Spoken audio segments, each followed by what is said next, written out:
முஸ்லிம்களுக்கு எதிராக அரசியல் சதி சந்தேகம் எழுப்பும் முஜிபுர் ரஹ்மான் எம்பி என்பதாகவே தினக்குரல் பத்திரிகை இந்த செய்தினை இவ்வாறு கொண்டு வந்திருக்கிறது பற்றி அவர் கருத்து வெளியிடும்போது, நாட்டில் இடம்பெறக்கூடிய சிறுவயது திருமணங்கள் தொடர்பில் முஸ்லிம் சமூகத்தை மாத்திரம் சுட்டிக்காட்டி தற்போதைய அரசியல் அமைச்சர் ஒருவர் தற்போதும் அவர் பாராளுமன்றத்துக்கு வருவதற்கு முன்னரும் கதைத்திருந்தார். அதேபோன்று அண்மையில் அர்ச்சுனா எம்பியும் இந்த சபையில் பேசியிருந்த நாட்டின் ஒரு சட்டம்தான் இருக்க வேண்டும் என்று அர்ச்சுனா எம்பி வலியுறுத்துகிறார். ஆனால் சிறுவயது திருமணங்கள் தொடர்பில் புலிபர திணைக்களம் இறுதியாக 2012ஆம் ஆண்டில் வெளியிட்ட ஆய்வு அறிக்கையின் பிரகாரம் 17 வயதுக்கு குறைந்த வயதில் திருமணம் முடித்தவர்களின் இன அடிப்படையில் பார்ப்போமானால் சிங்கள இனத்தவர்கள் 21,510 சிறுவயது திருமணங்கள் இடம்பெற்றுள்ளன.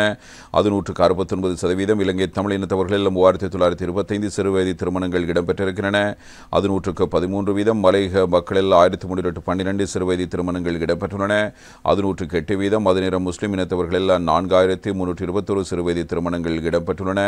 அது 114%. இலங்கை புலிபரல் திணைக்களத்தின் அறிக்கையின் பிரகாரம் சிறுவயது திருமணம் அனைத்தின சமூகத்திலும் இடம்பெற்றிருக்கிறது. அப்படியானால் இது பொது பிரச்சினை. எவ்வாறு இருக்கையில் இதனை ஒரு பொது பிரச்சனையாக பார்க்காமல் முஸ்லிம் சமூகத்தை மாத்திரம் சுட்டிக்காட்டி பேசுவதாக இருந்தால் அதன் பின்னணியில் வேறு சதித்திட்டங்கள் அல்லது அரசியல் நிகழ்ச்சிகள் இருக்கலாம் என்ற சந்தேகம் எழுந்துள்ளது.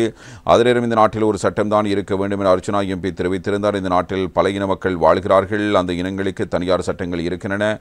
முஸ்லிம் மக்களுக்கும் முஸ்லிம் தனியார் சட்டம் இருக்கிறது. கண்டில் இருக்கும் மக்களுக்கும் வெளிநாட்டு சட்டம் இருக்கிறது. தமிழ் மக்களுக்கு தேச வளமை சட்டம் இருக்கிறது. இந்த சட்டங்கள் நாட்டில் இருக்க வேண்டும். அந்த மக்களுக்கு சில தனியான அடையாளங்கள் இருக்கின்றன. அதனால் இவ்வாறான சட்டங்கள் இருந்தால் தான் எமது பிரச்சனைகளை தீர்த்துக் கொள்ள முடியும். அந்த சட்டங்களை யாரும் நிராகரிக்கவில்லை. ஆனால் அர்ச்சுனா எம்பி தொடர்ந்து முஸ்லிம் தனியார் சட்டத்தை எதிர்த்து பேசி வருகிறார். அப்படியானால் தேச வலிமை சட்டம் அவர்களுக்கு தேவையில்லையா? அந்த சட்டத்தை நீக்க வேண்டும் என்றால் தெரிவிக்கிறார். சிறுபான்மை சமூகத்தைச் சேர்ந்தவராக இருந்து கொண்டு இன்னும் ஒரு சிறுபான்மை மக்களுக்கு எதிராக பேசுவது கவலை அளிக்கிறது. இந்த நாட்டில் இதற்கு முன்னரும் தற்போதும் தமிழ் பாராளுமன்ற உறுப்பினர்கள் இருக்கிறார்கள். அவர்கள் ஒருபோதும் இணைய சிறுபான்மை மக்களுக்கு எதிராக பேசியதில்லை. இன்னொரு இனத்துக்கு எதிரான கருத்துக்களை தெரிவித்ததும் இல்லை. எனவே அர்ச்சுனா எம்பி சிறுபான்மை மக்களின் பிரதியாக இருந்து கொண்டு வேறு ஒரு சிறுபான்மை மக்களின் உரிமைக்கு எதிராக பேசுவது அவரை இந்த பாராளுமன்றத்துக்கு வாக்களித்து அனுப்பிய மக்களுக்கு செய்யும் அவமானம். தமிழ் மக்களுக்கு இந்த நாட்டில் பல்வேறு பிரச்சனைகள் காணப்பட்டன. இந்த நாட்டில் இருந்து வந்த எந்த அரசாங்கமும் அந்த பிரச்சனைகளுக்கு இதுவரை தீர்வுகளை வழங்கியதில்லை. அதனாலேயே நாட்டில் 30 வருட யுத்தம் ஒன்று இடம்பெற்றது. எனவே நாட்டில் இருக்கும் அனைத்து மதங்களின் கலாச்சாரங்களை மதித்து செயற்பட வேண்டும் என்பதாக முஜிபுர் எம்பி கூற, முஜிபுர் எம்பிக்கு எதிராகவும் இனி முஸ்லிம் எம்பிக்களுக்கு எதிராகவும் ஒரு கருத்தினை சபை முதல்வர் பிமல் ரத்நாயக்க இவ்வாறு முன்வைத்திருக்கிறார். முஸ்லிம் அரசியல் பெயரில் ஹராம் என்பதுதான் அவர் தெரிவிக்கிற கருத்து. பிமல் சபையில் குற்றச்சாட்டு.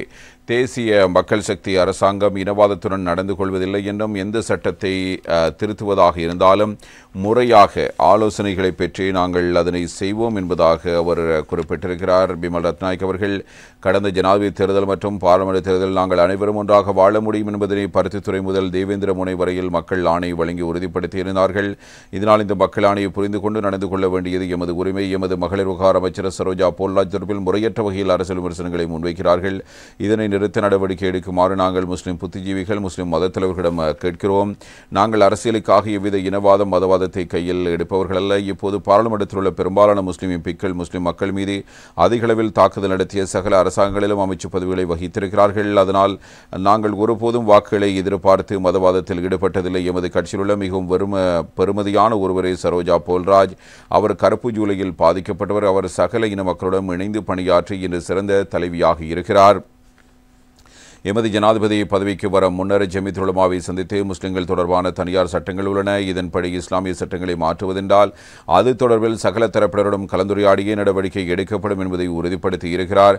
ஆனால் அதனை தெரிந்து கொண்டே இப்போது எமது அமைச்சர் மீது விமர்சனங்களை முன்வைக்கிறீர்கள். தேசிய மக்கள் சக்தி இந்த நாட்டின் முஸ்லிம் மக்களும் பெரிய கட்சியாக்கியது ஏன்? முஸ்லிம் அரசியல் என்று செய்பவர்கள் பலரின் அரசியல் ஹராம். அந்த அரசியல் தலைவர்களின் தனிப்பட்ட வாழ்க்கை ஹராம். அவர்களின் வியாபாரங்கள் ஹராம். அவர்கள் மதத்தின் பெயரால் செய்வது ஹராம். இப்போது உள்ளாட்சி தேர்தலின் போது சரோஜா போல்ராஜ் தொடர்பில் கூறுகிறார்கள். அவர் அவ்வாறு சுவிட்சர்லாந்தில் எந்த கருத்தையும் கூறவில்லை. மாற்றங்கள் செய்ய வேண்டுமாயின் மாற்றத்தை செய்ய வேண்டும். இஸ்லாமிய கலாச்சாரங்களை நாங்கள் ஏற்றுக்கொள்கிறோம். நாங்கள் கட்சி என்ற வகையில் இனவாதத்தை செய்வதில்லை. கலாச்சாரங்களை மதிக்கிறோம். நீங்கள் விமர்சனங்களை முன்வைப்பதை நிறுத்துங்கள். நாங்கள் எந்த சட்டத்தை திருத்துவதாக இருந்தாலும் முறையாக கலந்துரையாடியை செய்வோம். நீங்கள் கடந்த தேர்தலில் இவர்களில் பலரை நிராகரித்தீர்கள். இந்தியவர்களை நிராகரித்து கற்ற இஸ்லாமிய இளைஞர்கள் விதிகளை பாராளுமன்றத்திற்கு அனுப்புங்கள் என்பதாக பிமல் ரத்நாயக்க தன் சார்பில் இவ்வாறதொரு கருத்தினை முன்வைத்திருக்கிறார். இந்த தகவலோடு சேர்த்து மற்றும் ஒரு தகவல் குறித்து பார்க்க போகிறோம். சூத்திரதாரியை தேடிக்கொண்டிருந்தால் உண்மை மாயமாகிவிடும். ஈஸ்டர் தாக்குதலின் பின்னணியை அறிந்து கொள்ளுமாறு திலித் எம்பி வலியுறுத்து என்பதாக இந்த தகவல் இவ்வாறு தரப்படுகிறது. திலித் ஜெயவீர தெரிவித்த கருத்தாகவே இதனை நாங்கள் பார்க்கலாம். அரசியல் நிலைப்பாடுகளுக்கு அமைய உயிர்த்த ஞாயிறு தின தாக்குதல் சம்பவத்துக்கான பிரதான சூத்திரதாரியை தேடி கண்டுபிடிக்க தொடர்ந்து முயற்சித்து வந்தால் எமது நாட்டில் இருக்கும் சமயங்கள் மற்றும் இனங்களுக்கு இடையில் இருக்கும் இணைப்பு இல்லாமல் போய் உணர்வுபூர்வமான சமயம் சார்ந்த உண்மையை அறிந்து கொள்ளாமல் குழியில் விழ வேண்டி வரும். அதனால் இந்த சம்பவத்தின் பின்னணியில் சரியாக புரிந்து கொள்ள வேண்டும் என சர்வசன அதிகாரம் கட்சியின் தலைவர் இவ்வாறு கூறியிருக்கிறார். எமது நாட்டில் ஒவ்வொரு தடவையும் துஷ்பிரயோகப்படுத்தப்பட்டுள்ள நாகரீகம் என்ற சொற்பதம் அரசியல் மிகவும் கீழ்த்தரமான பொருளுடன் கையாளப்பட்டிருக்கிறது. ஆனால் அதற்கு எப்போதும் கிடைக்க வேண்டிய எந்த ஒரு முக்கியத்துவமும் வழங்கப்படவில்லை என்பது எமது நிலைப்பாடு. நாட்டின் தேசியத்துவத்தை பாதுகாத்துக் கொள்ள வேண்டும் என்றும் இலங்கை தேசியத்துவம் என்றதன் அடிப்படையில் நாட்டை கட்டியெழுப்ப வேண்டும் என்றும் தொடர்ந்தும் நாம் கூறுகிறோம். இலங்கை தேசியத்துவம் என்பது என்ன? இலங்கை தேசியத்துவம் என்பது சிங்களவர்களையும் பௌத்தர்களையும் வெளிப்படுத்துவதா? அவ்வாறு இல்லாவிட்டால் எது சிறந்த நாகரிகம் தொடர்பான வெளிப்பாடா? எமது தேசியத்துவத்துக்கு நாகரிக தாக்கத்தை ஏற்படுத்தும் பௌத்த மதம் சமய நிலைப்பாட்டில் கருதினாலும் இந்த உலகத்தில் பிறந்தவர்களுக்கு எதுவும் உரிமையில்லை என்பதை வலியுறுத்துகிறது. நீங்கள் அடிமையாகவும் இருக்க முடியாது, சிங்களவராகவும் இருக்க முடியாது, தமிழராகவும் இருக்க முடியாது, முஸ்லிமாகவும் இருக்க முடியாது. பிறப்பின் அடிப்படையிலான செயற்பாட்டில் ஏற்படும் மாற்றத்தை மாத்திரமே எமது நாகரிகம் நம்புகிறது. ஆனால் இந்த விடயத்தை சரியாக புரிந்து கொள்ளாமையின் காரணமாக சமூகத்தில் வெளியிடப்படும் பல்வேறு நிலைப்பாடுகளினால் அதனூடாக நாட்டின் எமது கலாச்சாரத்துக்கே உரித்தான எமக்கே உரித்தான நல்லிணக்கம் இல்லாமல் போயிருக்கிறது. இதனை சரியாக செய்து கொள்ள வேண்டும். தமிழ் மக்கள் சமய மற்றும் கலாச்சாரத்துக்கு பாதிப்பு ஏற்படும் வகையில் எமது பிக்குகள் செயற்படுவதாக தமிழ் மொழி பேசும் பிரதிநிதி சபையில் கூறியிருந்தார். அப்படி ஒரு விடயம் இடம்பெற்றிருக்குமாக இருந்தால் அதனை சரி செய்ய வேண்டும். இலங்கையில் உள்ள முஸ்லிம் கத்தோலிக்கர் என சகல மக்களும் இலங்கைக்கு உரித்தானவர்கள்.